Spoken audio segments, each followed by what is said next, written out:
जय भोलेनाथ। सुप्रभात दोस्तों, welcome to S2 classes, Subra Saraswati classes. तो जैसा कि हम आपके लिए 5 मार्क्स के, 3 मार्क्स के, 1 मार्क्स के इंपॉर्टेंट क्वेश्चन बताएंगे और उस इंपॉर्टेंट क्वेश्चन के रिगार्डिंग इंपॉर्टेंट कॉन्सेप्ट भी समझाएंगे कि अगर इस तरह से डायरेक्ट क्वेश्चन ना आए तो आप देख सको, और इस तरह से हम आपको बहुत सारा रिवीजन कराएंगे क्योंकि आपके पास टाइम नहीं है। अब जैसे एक बहुत इंपॉर्टेंट क्वेश्चन है 5 मार्क्स का, कहता है write the structure of the following major organic product in each of the following reaction. जो भी रिएक्शन डी पार्ट तक यानी 1 2 3 4 5 रिएक्शंस दिए गए हैं, इसका मेजर प्रोडक्ट क्या बनेगा ये लिख दो, 5 नंबर पे पा जाओ। तो हमने बोला कि इसके अंदर हमें बहुत सारी बातें समझनी है। जैसे पहला रिएक्शन हमने देखा तो हमने देखा यहाँ पर क्या है, RX है, प्लस यहाँ पर क्या है NaI है, और यहाँ पर क्या है AC टोन है और हीट है।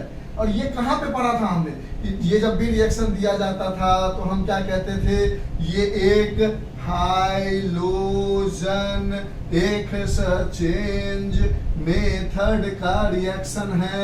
और उस हाइलोजन एक्सचेंज मेथड में 2 रिएक्शन आते थे, एक आते थे फिंकल-स्टीन रिएक्शन, और उस फिंकल-स्टीन रिएक्शन का जो प्रोडक्ट होता था वो यही होता था, रिएक्टेंट ये होता था, इसका प्रोडक्ट में हाइड्रोजन का एक्सचेंज हो जाता था, यानी Na यहाँ चला आता था और Cl यहाँ चला आता था, और ये बन जाता था CH3 CH2 CH2I plus NaCl एक प्रेसिपिटेट बन जाता था, और ये जो प्रोडक्ट बनता था ये बनता था अल्काइल आयोडाइड। और ये जो फिंकल-स्टीन मेथड था जिसको हम हाइड्रोजन एक्सचेंज मेथड भी कहते थे, ये रिएक्शन जो था ये एक्सक्लूसिव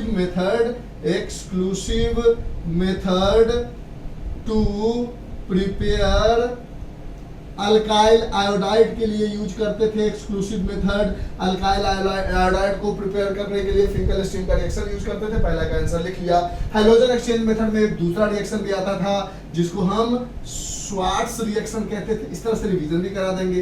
स्वार्ट्स रिएक्शन में हम क्या करते थे कि हम यहाँ पर कहीं पर भी अल्काइल हैलाइड ले लेते थे, जैसे CH3 CH2 Cl यही उठा लिया हमने, और इसको NaI की जगह पर या तो AgF से रिएक्शन कराते थे, या Hg2F2 से, या SbF3 से, या COF2 से रिएक्शन कराते थे। तो हाइड्रोजन का एक्सचेंज होता था और CH3 CH2 Cl की जगह पर आ जाता था F, प्लस यहाँ पर AgF बनता था, या यहाँ पर AgCl बनता था, या Hg2Cl2 बनता था, या SbCl3 बनता था, या COF2 बनता था, और हर जगह यही प्रोडक्ट बनके आता था। हाइड्रोजन एक्सचेंज मेथड होता था स्वार्ट्स रिएक्शन, और ये एक्सक्लूसिव मेथड था किसके लिए, for preparation of alkyl fluoride. और अगर किसी और तरीके से अल्काइल फ्लोराइड को बनाते थे तो वो एक एक्सप्लोसिव हो जाता था। तो इस क्वेश्चन का आंसर तो यहाँ से यहाँ तक हो गया कि भैया अल्काइल आयोडाइड बन गया और NaCl बन गया। ये सब नहीं भी लिखोगे तो काम बन जाएगा, लेकिन ये रिएक्शन का आंसर सिर्फ नहीं बताया हमने, उसके अंदर की कहानी भी समझाई। लिख लो, ये सारे अलग अलग क्वेश्चन है। ये पहले वाले क्वेश्चन का आंसर है, जो भी लिखना है लिख लिया आपने। तो इस तरह से पूरा डिटेलिंग पढ़ोगे तो चीजों में प्रॉब्लम नहीं होगी। क्वेश्चन भी हटा देते हैं तो मेजर प्रोडक्ट इसमें बन के क्या आया है, अल्काइल आयोडाइड। उसमें कितना कार्बन था, 3 कार्बन था, तो उसको कह दो प्रोपाइल आयोडाइड आया बन के। फिंकल-स्टीन है, हाइड्रोजन एक्सचेंज मेथड है। हाइड्रोजन एक्सचेंज मेथड 2 तरह के हैं, एक स्वार्ट्स भी था।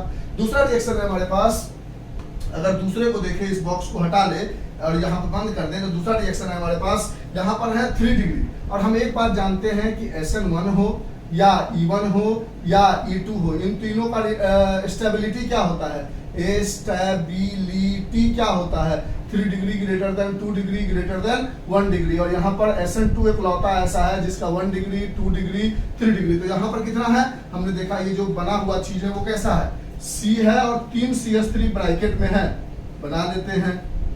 और यहाँ लगा हुआ है Br, प्लस लगा हुआ है KOH, और उसके साथ दिया हुआ है इथेनॉल प्लस हीट। हमने बोला ये 3 डिग्री है, 3 डिग्री है तो SN1 करेगा नहीं सर, क्यों नहीं करेगा, देखो यहाँ पर KOH तो है, साथ ही साथ इथेनॉल है। इथेनॉल का फॉर्मूला क्या होता है, C2H5OH, और C2H5OH क्या होता है? अल्कोहलिक। और अल्कोहलिक के साथ अगर KOH दिया होता था, या अल्कोहलिक के साथ NaOH दिया होता था, या इथेनॉल के साथ सोडियम इथोऑक्साइड दिया होता था, या इथेनॉल के साथ सोडियम मिथोऑक्साइड दिया होता था, कुछ भी ऐसा दिया होता था इथोऑक्साइड, मिथोऑक्साइड, सोडियम के साथ, तो कहते थे इन सब केसों में क्या होता है? एलिमिनेशन रिएक्शन होता है, जो दो तरह का था, एक E1 और एक E2। इसकी डिटेल चाहिए तो कर लो। बाद बाकी एलिमिनेशन में ये होता है, यहाँ से Br निकलेगा, इसको बोलोगे अल्फा कार्बन। उसके तीनों जगह पर देखो ना, ये भी 1 डिग्री का है तो बीटा, ये भी 1 डिग्री का है तो बीटा, ये भी 1 डिग्री का है तो बीटा, यानी अगल बगल वाला कार्बन बीटा कार्बन, तीनों 1 डिग्री का बीटा है। अगर अलग अलग होता तो दो जगह अल्कीन बनता, मेजर अल्कीन सेटजिब प्रोडक्ट होता, माइनर अल्कीन हाउफमैन प्रोडक्ट होता। ये सारी कहानी आप ऑलरेडी जानते हो, बाल इधर उधर हो गया, सॉरी ठीक है, ये सारी कहानी आप ऑलरेडी जानते हो। तो यहाँ पर लेकिन अच्छी बात यह है कि 1 डिग्री है तो इसका जो प्रोडक्ट बना के लाते हैं वो बोलते C, यहीं से H हटा के CH2 बना लेते हैं, यहाँ CH3, यहाँ CH3, ये हो गया हमारे पास इसका मेजर प्रोडक्ट। कहानी समझ में आई? तो इसका आंसर ये हो गया, और बाहर क्या निकल गया? Plus KBr plus H2O। इसलिए इस रिएक्शन का नाम भी होता है डिहाइड्रो हेलोजिनेशन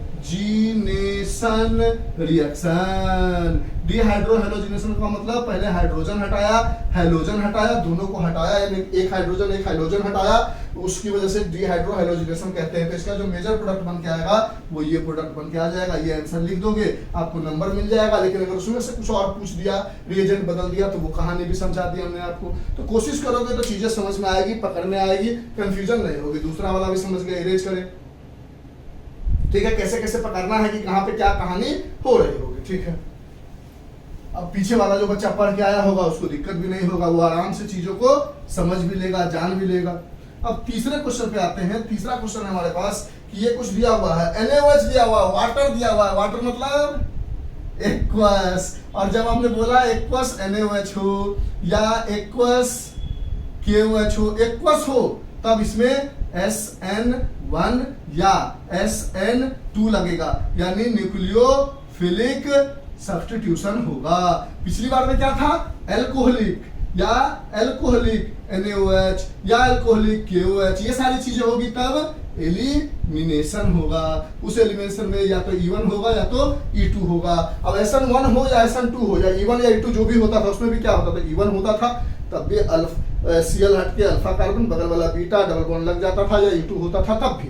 और SN1 भी हो SN2 भी हो, इसमें भी वही होगा, जहां Br लगा हुआ है वहां से Br हट जाएगा और OH जुड़ जाएगा, क्योंकि ये न्यूक्लियोफिलिक सब्स्टिट्यूशन था, वहां एलिमिनेशन हो रहा था, यानी Cl और H हट के अल्कीन बन जा रहा था, यहाँ पर अल्कोहल बन जाएगा। तो इसका प्रोडक्ट बनाओगे तो बोलोगे CH3 CH, यहीं पर तो Br लगा हुआ था, इसकी जगह OH लग जाएगा, और CH2 CH3 प्लस NaBr बाहर निकल जाएगा, क्योंकि एक्वस KOH दिया हुआ था। दूसरा समझ में आया?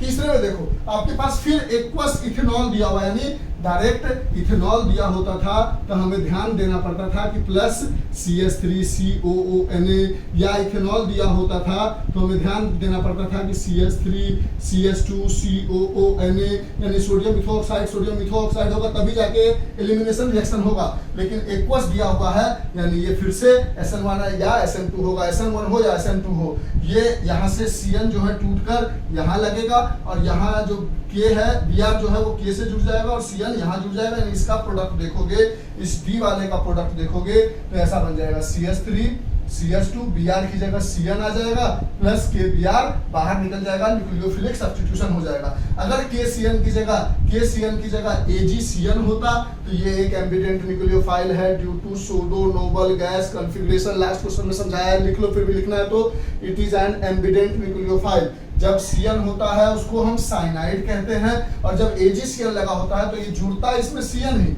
लेकिन कुछ इस तरीके से NC जुड़ता और AgBr बाहर निकल जाता। समझाते हैं इस रिएक्शन में KCN था, एक्वस था, इससे समझ गए कि न्यूक्लियोफिलिक सब्स्टिट्यूशन होना है, यानी Cn को जुड़ना है और Br को निकलना है, एलिमिनेशन होना नहीं है। जब Cn जुड़ेगा तो Cn एक एम्बिडेंट न्यूक्लियोफाइल है, तो दो तरीके से जुड़ सकता है, Cn या NC।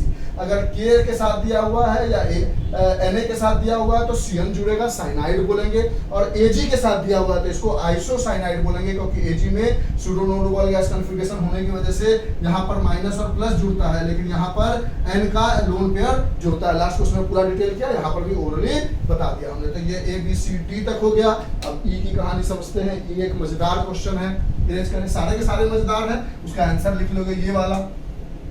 डायरेक्ट आंसर चाहिए तो सबका डायरेक्ट आंसर तो दे ही रहे हैं, उसके अलावा पूरा डिटेलिंग भी कर दे रहे हैं ताकि आपको प्रॉब्लम ना हो। इसी बहाने आपका पूरा चैप्टर का चैप्टर रिवीजन होके चला जाए, ठीक है। अब ये स्ट्रक्चर दिया हुआ हमारे पास, ये क्या है, सोडियम तो है और इधर साइड बेंजीन का है, और बेंजीन का जब बनता है तो फेनो ऑक्साइड कह लिया जाता है। तो यानी हमारे पास कुछ ऐसा स्ट्रक्चर है और यहाँ पर है ONA प्लस, यहाँ है C2H5Cl। अब इस रिएक्शन को गौर से देखोगे ना तो ये कुछ ऐसा है, देखो RX प्लस RO', ऐसा कुछ रिएक्शन है। मतलब समझेंगे R'(OR) हो या R'(R) हो, ऐसा कुछ रिएक्शन है। ये रिएक्शन हमें ये बताता है, यहाँ से समझो, फिर से ये जो लास्ट वाला क्वेश्चन देख रहे हो, ये कुछ ऐसा रिएक्शन है। इसमें किसका फॉर्मेशन होता है, ईथर का। ये एक मेथड है, preparation of ether from alkyl halide.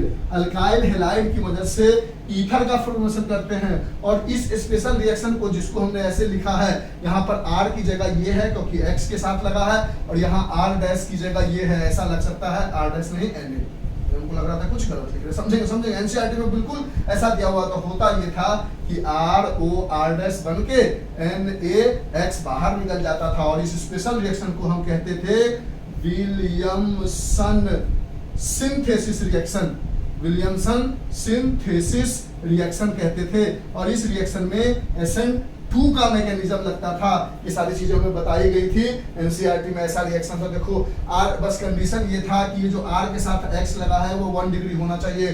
पहले इसका आंसर लिखते हैं, फिर इसको डिटेल करते हैं, बड़ा इंपॉर्टेंट है। तो इसमें क्या होगा कि हमें देख रहे हैं Na हट जा रहा है, O रह रहा है, यानी एक बेंजीन रिंग रहा होगा, और यहाँ पर O, और फिर क्या लग जा रहा है R, यानी ये वाला जो R बचा हुआ वो C2H5, और इसी को नाम है ईथर। और इस ईथर को हम स्पेशल नाम एक देते हैं, फेनेटोल करके एक नाम है, नाम को ध्यान रखना। एक तरफ बेंजीन रिंग, इसको ऐसे लिखो C6H5O C2H5, एक तरफ इथाइल एक तरफ बेंजीन रिंग, इसका स्पेशल नाम है फेनोटोल। तो इसका रिएक्शन तो समझ गए, और ये रिएक्शन का नाम क्या है, विलियमसन सिंथेसिस रिएक्शन। ये लास्ट का आंसर हमने लिख लिया।